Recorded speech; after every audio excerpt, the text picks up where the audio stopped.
KW Continente presenta los análisis y comentarios del ingeniero José Isabel Blandón y Fernando Correa. Muy buenos días, Panamá. Hoy es miércoles 15 de diciembre. Usted está viendo Next Canal 21. Nos escucha por KW Continente. Atención, porque la fiesta de Corpus Christi es desde ayer. Patrimonio intangible de la humanidad. Vamos a hablar sobre eso. Hoy debe cerrarse también la negociación del salario mínimo. Suntrax y Conato pues irán hacia la sede del Ministerio de Trabajo, así que cuidado si usted anda por el lado de vía Tumbamuertos, eso de las 11, entre 9 y 11 de la mañana, pues hay que manejarse con ojo. Contraloría certifica malos manejos en el caso Albergues de la Funchipa. Un día también en el que el presidente anunció Vale Digital se mantendrá vigente hasta junio de 2022. En el mundo, Ciudad de Washington pues querellará a los asaltantes del Congreso en un momento en el que in extremis ayer pues el Senado de los Estados Unidos aprobó pues evitar la suspensión de pagos y que el déficit y la deuda pues pudieran manejarse. 2.5 billones de dólares, billones en español, trillones en inglés. 29 billones de dólares es la deuda de los Estados Unidos actualmente, en un momento en el que México aprueba una ley antitabaco de forma unánime en su Senado. 3, 9, 8 y 2 decenas sugeridas para el sorteo de hoy, miércoles. Don José. Buenos días, Fernando. Buenos días. Buenos días a toda nuestra audiencia que nos sigue en KW Continente Radio y en Canal 21 Next TV. Muchas cosas que contarles, Fernando, a nuestra audiencia en el plano internacional y en el plano nacional. Noticia primero que tiene que tener cuenta. Ya Vale Digital ha sido extendido hasta junio del próximo año, 2021. Y me gusta mucho que el impacto que tuvo la noticia de los puertos en esta conversación que tuvimos con Rommel Trush, interesante para que usted vea la importancia de nuestro sector logístico y cómo se ha desarrollado. Hoy aparece Metro Libre, en 8 columnas, los puertos con récord en el manejo de carga.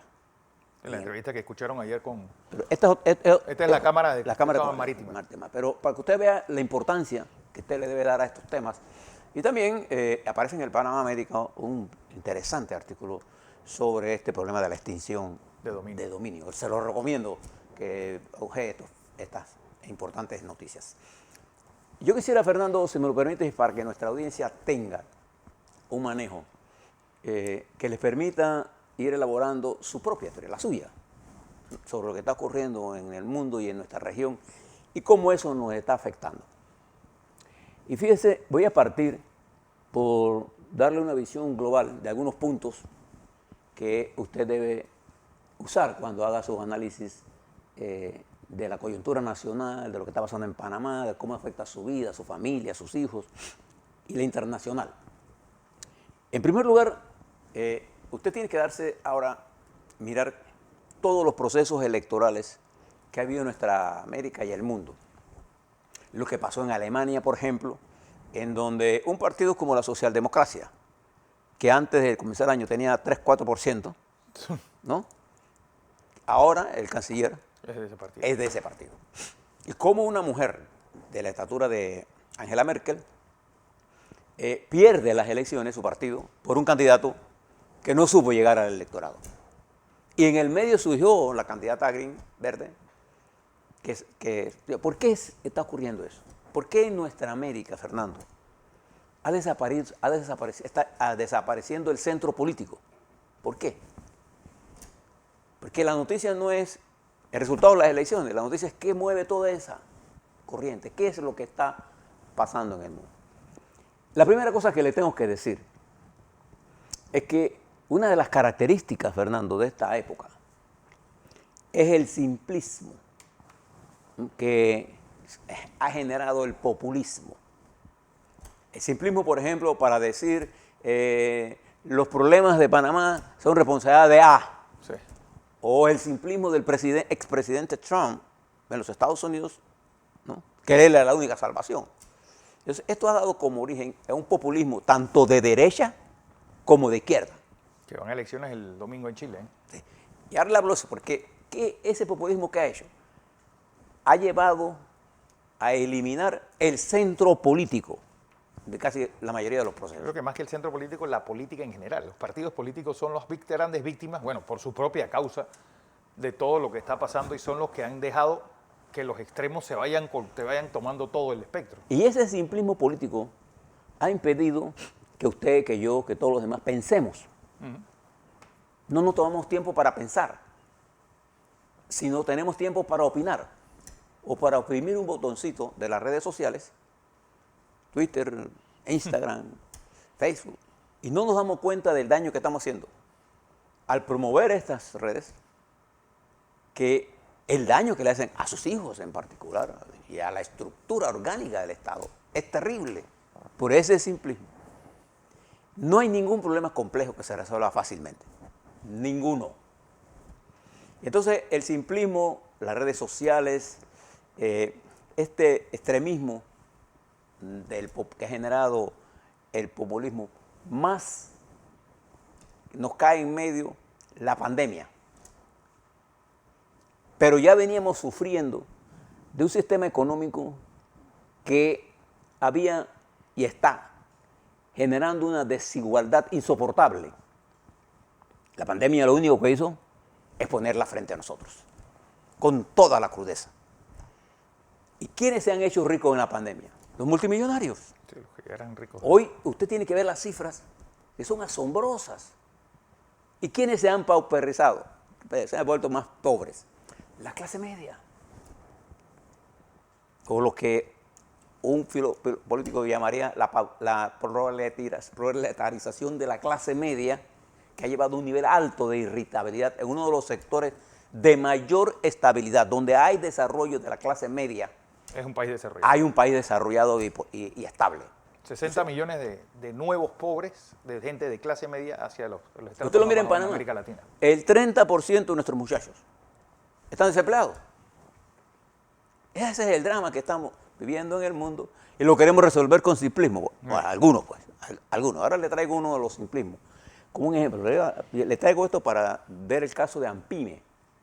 Cuando vea el programa, para que usted vea el simplismo, como se ha manejado desde el periódico, la prensa, que es que lo estoy viendo.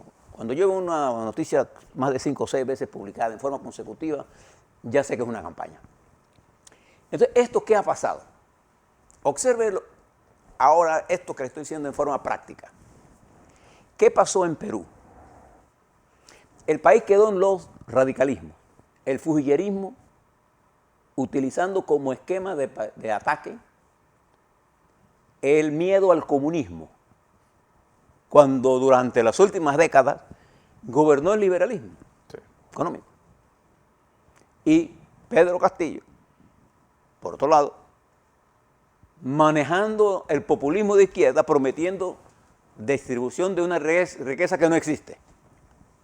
Resultado, aquí gana el populismo de izquierda y el populismo de derecha intenta destruir al populismo de izquierda y el centro político en Perú desapareció. No, es que ¿dónde quedó el APRA? Uno de los partidos más... Desapareció totalmente. Fíjese. ¿Dónde quedaron los herederos de Belaún de Terry? Desaparecidos totalmente. Incluso la democracia cristiana, que se veía como una opción, como una extraordinaria alcaldesa de Lima, candidata presidencial, desaparecieron totalmente. ¿Cuál es el resultado de esta elección en Perú? ¿Cuál ha sido? Un entrampamiento político. Que ni para atrás ni para adelante. No. Fíjense lo que pasó en Ecuador. Guillermo Lasso, un hombre de derecha, llega al poder venciendo a la izquierda, eliminando el medio y se disgusta con el Senado. Y se aleja de Noboa. Y entonces, ¿qué se produce? Un estancamiento. No tiene capacidad para resolver los problemas en Ecuador. En Ecuador. Entonces, donde son dos países en uno. Es decir, los Perús que habían no se encuentran representados plenamente en una sola persona, sino una parte del Perú la representa Castillo, una parte. Otra la representa el otro grupo, pero la mayoría del Perú está en el medio. Igual que pasa en Ecuador. Fíjese lo que está ocurriendo hoy en Colombia.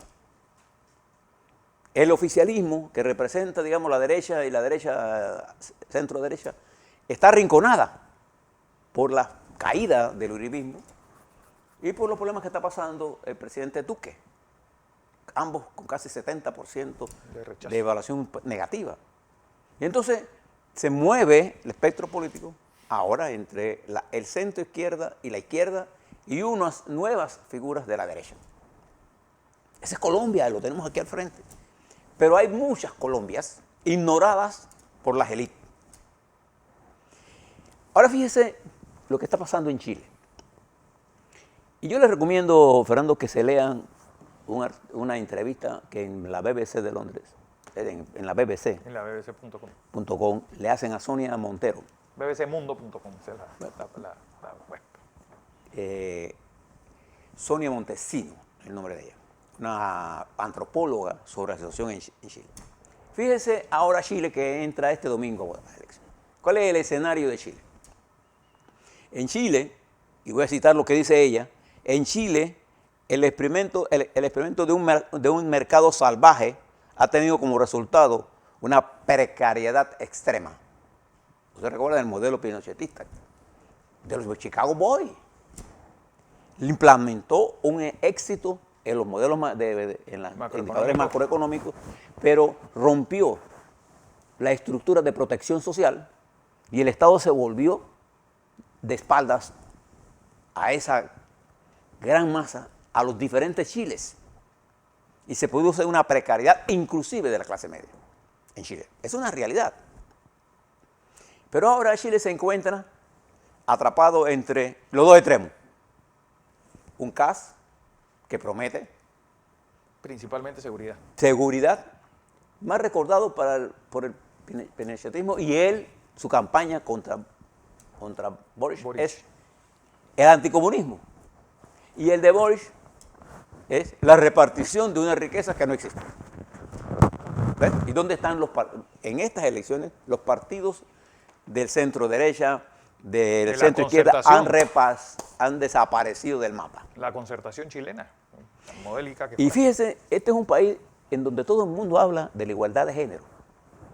Pero miren este proceso electoral, salvo el caso de la dirigente Yenia Proboste, la democracia cristiana, que corrió con 9%, y la designación de Elisa Lambó como presidenta de la Asamblea Constituyente, la mujer ha desaparecido de los puestos de elección importantes. El único que ha llegado al gobierno en este periodo ha sido Alemania con el canciller Scholz, en la que la mitad del gabinete es mujer, la mitad es hombre. Ahí hay un hombre, un dirigente, que sí cree en la igualdad de género. En Chile, fíjese lo que pasa en Chile, para cuando usted vea la elección, durante los últimos 15 años, la mitad de Chile ha votado y la otra mitad no ha votado. No ha votado. Entonces este es dos Chiles, el Chile que vota y el Chile que no vota. El Chile que vota va a decidir entre dos opciones extremas, en medio de un proceso constituyente que incluso para poder culminar tiene que tener el aval del gobierno entrante, porque hay un procedimiento que tiene que seguirse en esa asamblea constituyente. Entonces, ¿cómo se explica que Chile, que pasó de la revolución social del 19, en estas elecciones solo llegó a votar el 45%? ¿Cómo se explica? Hartos del modelo. ¿Cómo se explica que un hombre que nunca llegó a las elecciones haya quedado de tercero? ¿Cómo se explica? ¿Cómo se explica la desaparición de los partidos del centro? Este simplismo, este problema de las redes sociales, esta acumulación, esta centralización de la riqueza, esta falta de conexión entre la dirigencia política y las masas y su pueblo, y esta falta de incorporación de la gente al proceso electoral ha producido esta fractura social. Y lo que vamos a ver en Chile es un experimento social importantísimo para nosotros y lo que estamos viendo ya en Colombia. Una lectura sencilla de que se trata de comunismo y anticomunismo, una lectura equivocada. Porque Chile se enfrenta quizás a uno de los grandes y más debatidos problemas. A diferencia de Colombia, en Chile la derecha se ha regenerado en casa. en Colombia la derecha no se ha regenerado, se ha uribizado. Bueno, sigue siendo el besamanos a Uribe y no olvidemos que es la fuerza dominante de Colombia políticamente de todo el siglo XXI. Es decir, desde que llegó Uribe en el 2000, no ha habido otro partido político que haya estado en el gobierno hasta hoy. ¿Y esto qué ha dado origen? Ha dado origen en nuestro continente a opciones de esta naturaleza o el intento de perpetuarse en el poder de dictadores, el caso de Nicaragua, lo que pasa en Cuba, lo que pasa en Venezuela, e intentan llevarse así, en los cachos también, a Bolivia. Y ahora se produce, hace unas semanas, el 7 de noviembre, para ser específico, la victoria en Honduras, de la señora Castro. Xiomara. Y Xiomara lo que tiene que hacer es una alianza con las fuerzas del centro para ganar, pero está por verse cómo eso se va a resolver, porque ella es una mujer de centro, desde izquierda. Entonces, esa amalgama no ha llevado todo esto que yo les he relatado, el simplismo. Cada vez que usted piensa en que esto todo es malo y todo es bueno, todo es negro, todo es blanco, no. En la gama de análisis hay todo. Y yo le cuento esto, porque este domingo, cuando usted vea los resultados, nosotros lo vamos a tener aquí el lunes, usted tiene que pensar en todas estas cosas y cómo ello está influyendo en Panamá. Y cómo eso se está extendiendo en el mundo. No es que esto es propio de América Latina, no. Esto está pasando en los Estados Unidos. En los Estados Unidos, mis queridos amigos de la radio y la televisión, Cleveland Meredith, uno de los que intentaba asaltar el Congreso en enero 6 de este año, que finaliza, ha sido condenado a 2 años, a pesar de que no estuvo en la manifestación, porque él amenazó de que él iba a matar a Nancy Pelosi. Y ahora, el señor Meadows, ayer se votó en el Congreso de los Estados Unidos para declararlo en desacato, a pesar de haber entregado miles de páginas que demuestran cómo Trump intentó dar golpe con información falsa. La democracia en los Estados Unidos está asediada, pero igual está asediada en Francia. En Francia en abril hay elecciones y mire usted el mapa político de Francia cómo se está enredando. ¿Por qué? Por lo mismo que pasa en América, por el simplismo. En Alemania, la subestimación de las alianzas estratégicas llevó a la salida de una de las dirigentes más populares del mundo. Fíjese los cambios estratégicos que ha habido, Fernando, en Escandinavia. Toda esa región todo el área norte ha pasado al control de la socialdemocracia. En Venezuela, ¿qué está pasando? Está abriendo un resurgimiento de la oposición que si logra entender la coyuntura, podrá salir. Pero los simplismos que uno escucha, ahora hay aquellos amigos míos venezolanos a los que yo aprecio mucho, yo le tengo un cariño especial a Venezuela, histórico, por el aprecio que le tengo a dirigentes y a dirigentes que ya no existen, por el papel que ellos jugaron en nosotros. No tengo la menor duda de dónde está mi pensamiento, mi sentimiento. Mi sentimiento está a favor de una Venezuela democrática. Y conozco a Daniel Ortega y conozco cómo ese hombre ha llevado a Nicaragua al desastre donde está. Lo conozco.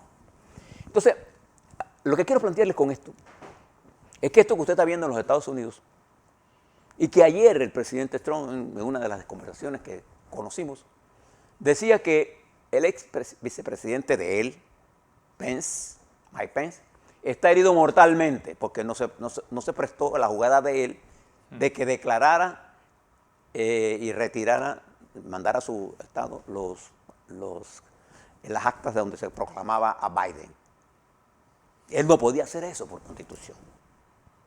Entonces ya Trump lo declaró enemigo, muerto, políticamente hablando. Y todas las causas que vamos conociendo, lo que está pasando en Inglaterra, el primer ministro, en medio de la pandemia, se encuentra acosado por su propio partido.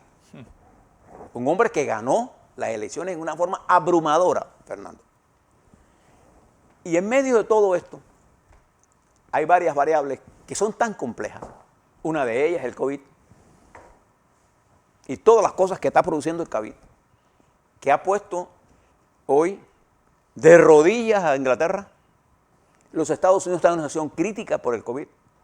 Una nueva variante, el Omicron, se desarrolla a una velocidad increíble, ya está en 76 países del mundo. Y no conocemos bien cómo se va a comportar. Y surgen nuevas voces antivacunas, nuevas voces simplistas que no entran a la complejidad del problema. Y lo que quiero contarles con todo esto, fíjense nada más lo que pasó en Haití ayer. Ese espectáculo de gente que estaba robando un camión de gasolina porque no hay gasolina. No hay gasolina. El camión explota y mueren 56, 60, un X número de personas calcinadas en Haití. Frente a esos horrores, lo que está pasando en Honduras, donde miles de mujeres con sus niños, con vejigas, con sangre, mueren en el camino buscando una salida hacia los Estados Unidos. Lo que está pasando en Guatemala, el propio Bukele en El Salvador. Entonces, todas estas cosas complicadas no se pueden explicar con simplismos ni con extremismos. Por eso nosotros todas las mañanas aquí hacemos un esfuerzo con usted, Fernando y yo, para no solamente enfocarle en lo que está ocurriendo, sino para presentarle un segmento que es la historia en perspectiva.